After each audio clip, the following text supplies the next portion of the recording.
بسم اللہ الرحمن الرحیم۔ کہتے ہیں کہ عشق انسان کو نکما کر دیتا ہے، کسی کام کا نہیں چھوڑتا۔ اس بات میں کتنا سچ ہے اور کتنا افسانہ، اس پر گفتگو کریں گے، لیکن پہلے سنیں گے آج کی کہانی۔ آج میں آپ کو ایک نہیں بلکہ دو کہانیاں سناؤں گا۔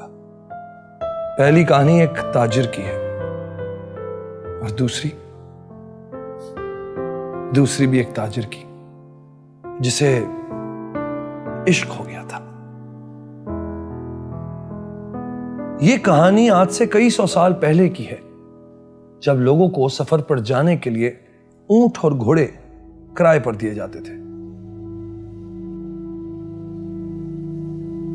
ایک ایسے مسلمان تاجر نے حضرت امام حسین علیہ السلام کو بھی کربلا جانے کے لیے کچھ اونٹ اور گھوڑے کرائے پر دیے اور خود بھی ان کے ساتھ اس تاریخی سفر پر روانہ ہوا۔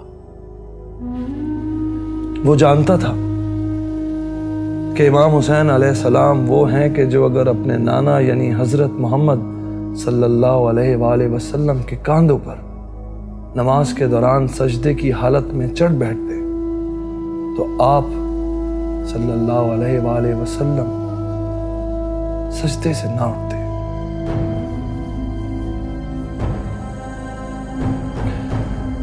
وہ جانتا تھا کہ امام حسین علیہ السلام یزید سے حق اور باطل کی ایک اہم جنگ لڑنے جا رہے ہیں۔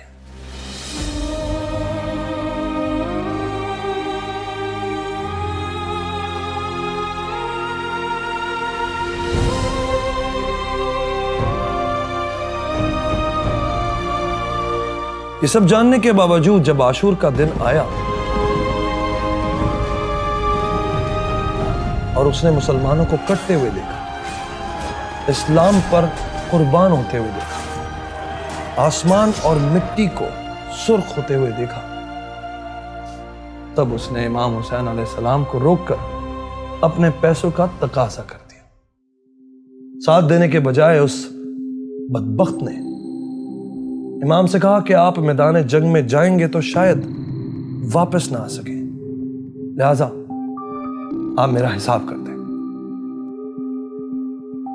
امام حسین علیہ السلام گھوڑے سے اترے اور شخص کو اس کے حساب سے زیادہ ادا کر دیا۔ وہ شخص اپنے اونٹ، گھوڑے اور دینار لے کر وہاں سے چلا گیا۔ مسلمان ہوتے ہوئے بھی اس نے نبی صلی اللہ علیہ وآلہ وسلم کے نواسے کی آواز پر لبیک نہیں کہا۔ حیرت ہے، حیرت۔ اس تاجر نے کچھ نہ کرنے کا فیصلہ کیا۔ اکثر لوگ ایسے حالات میں مفلوج ہو جاتے ہیں، یا پھر یوں کہیے کہ لوگ ایسے حالات میں مفلوج ہو جانا پسند کرتے ہیں، سوائے عاشقوں کے۔ عاشق کا انداز تو کچھ اور ہوتا ہے۔ ہماری دوسری کہانی ایک عیسائی تاجر کی ہے جسے عشق ہو گیا۔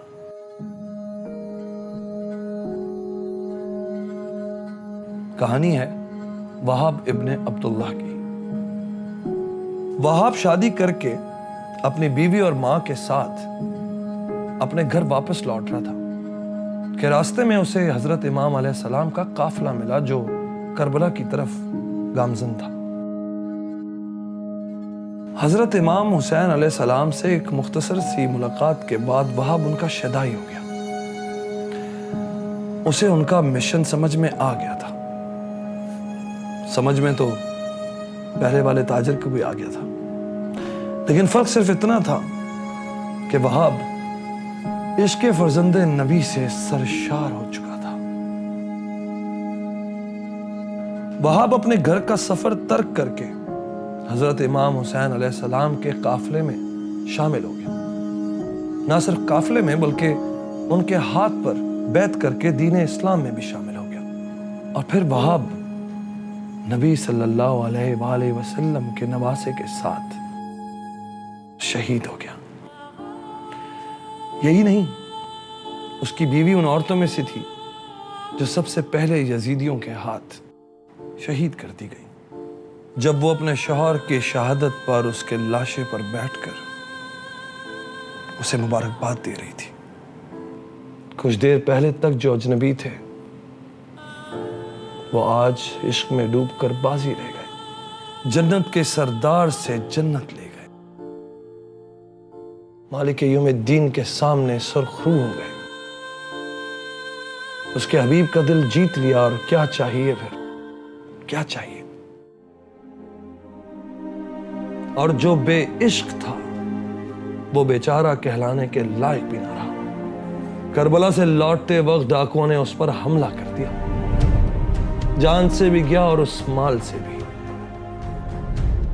جس مال کو لے کر پتہ نہیں اس نے کیا خواب سجائے ہوئے تھے۔ کتنے قریب تھا وہ اپنی منزل کے، کتنی دور چلا گیا۔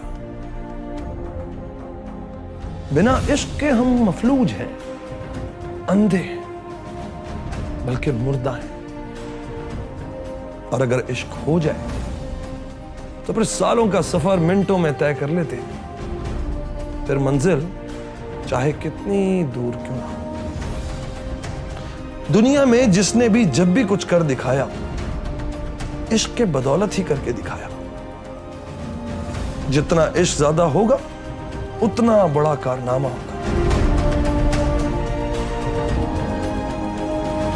لیکن اس کارنامے کا انجام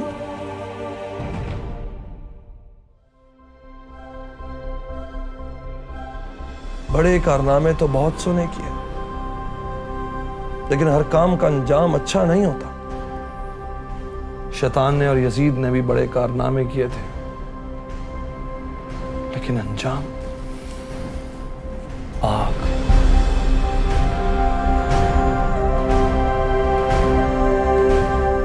انجام کا ذمہ دار وہ ہوتا ہے جس سے عشق کیا جاتا ہے۔ جیسا محبوب ہوگا ویسے ہی انجام ہوگا۔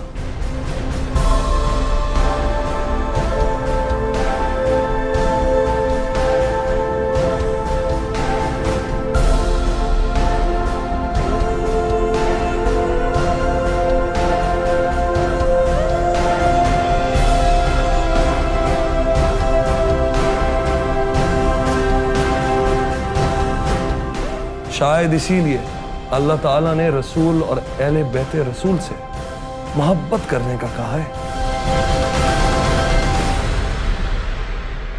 اللہم صلی علی محمد و آل محمد۔